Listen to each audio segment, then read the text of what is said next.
hibo iyo haween waa barnaamij si mutadawacnimo ah ay hooyooyinka ku ganacsada suuqyada magaalada Burco lagu baro akhriska iyo qoraalka af Soomaaliga xisaabta iyo Quraanka Kariimka. barnaamijkan oo siiska wax u qabsa ay u aasaastay Hibo Maxamed Dirir ayaa ugu tala gashay sidii hooyooyinkan waxba akhrin ay uga faa'iideysan lahaayeen, waxaanay hooyooyinku dhibaato kala kulmi jireen adeega lacag dirista moobilada iyo isku beddelkooda oo aanay akhriyi jirin.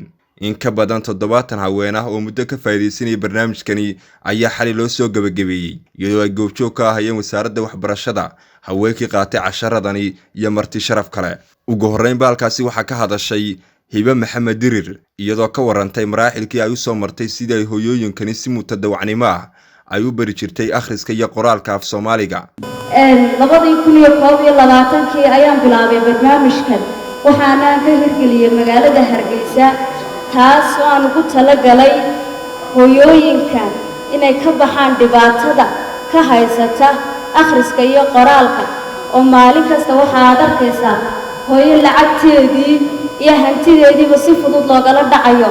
hooyadaasi qof ay ku odhanaysaa lacag dir, lacag aan tii ahayn buu dirayaa, qalowdii moobilkay dhegaysanaysaa ama sanqadhii iska tago bay ku odhanaysaa waan ku aaminaya. waxaan go'aansaday inaan hooyo kasta anigu aan wixii aan tari karo oo ah aqoontayda aan ku tago booskeeda anigoo buuggeeda iyo qalinkeeda miiska u saarayo oo leh hooyo aniga ayaa booskaaga maalin kasta kuugu imanaya, xilliga ay ugu kulushahay aniga ayaa booskaaga kuugu imanaya, sababtoo ah way furan yihiin goobo wax laga baran karo. waxaan doonayaa caawa inaan halkan hibo waxa la yidhaahdaa hibo gobol walba sidaad u tagtaayo wax uga dhigtaa, laakiin anigu ma socdo gobol ma tagay magaalada Hargeysa oo kaliya ayaan ka dhigaa ta wax idin soo bartay aniga maaha ee waa dad kale oo ina caawa halkan aynu ku xusi doono. waxaan ka mid ahay macallimiinta ka dhigaa quraanka qaybta quraanka ayaa dhigaa. waxay ka qalin ardaydan ma caawa halka loo fadhiyaa waxay dhamaystirteen 99 magaca Ilaahay, sidoo kale ducooyinka waxay dhigtaan iminka oo u socda quraankii iyagoo ka qalin jabiyay asmaadii. runtii waa wax Ilaahay loogu mahadnaqo.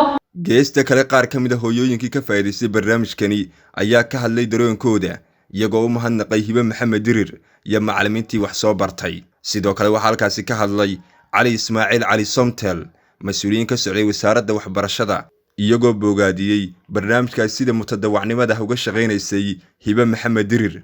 waxayna yiraahdeen anuu mahadnaqan ilaaba mahadle dhalinyarada nabartay wax anagoo juhula aan qalinkiyo buugga isu qaadi aqoon oo waxayaga dadku la tago dhalinyarada wax nabartay waxna fahansiisay ee boosaska yagi noogu timi habeen casar iyo maalin iyo duhurba noo dhigtay ayaanu mahadnaqaynaa. ilaahay baa mahad leh. waxaan ahay anigu hooyooyinka hadda farta la baray anigu waxba ma aqoonin, ka jar iyo geetoona ma aqoonin, baayatana ma aqoonin. ma sha Allah Hibo inanta mashruucan fidisay ee noola timi Hibo Maxamed Dirir, ilaahay subxaanahu wa ta'ala khayr iyo xasanaad badan Allah siiyo. aad iyo aad bay noo dhiirigelisay, dhalinyarada ku taageertayna aad iyo aad bay u mahadsan yihiin iyaguna dhammaan. inamo iyo hablaba alxamdulillaah rabbil caalamiin aad iyo aad baan ugu mahadnaqayaa.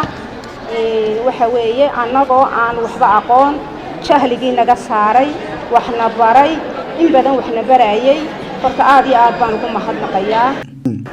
hooyooyinka waxaan uga mahadnaqayaa sida wanaagsan ay tacabka iyo dadaalka u geliyeen si ay wax u baran lahaayeen. inanta loo yaqaan Hibo Nuura oo runtii hawsha aad iyo aad isugu xil saartay. waa arrin aad iyo aad muhiim ah. hibana waa runtii iyo haweenada kalena waa u mahadnaqayaa ka shirkad ahaan runtii wuxuu war soo hableynaa. marka labaad waxaan ka bala qaadana inaanu Hibo iyo haween barnaamijkan aan la shaqeyn doono.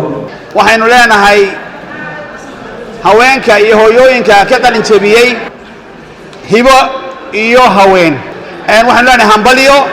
gabagabadii waxaa halkaasi shahaadooyin lagu guddoonsiiyey hooyooyinkii dhamaystay barnaamijkani. waxay sidoo kale Hibo Maxamed Dirir ay shahaadooyin guddoonsiisay macallimiintii wax soo bari jiray hooyooyinkani. Cabdirashiid Timir, maqal muuqa caalamiga ee Home Cable TV, Burco.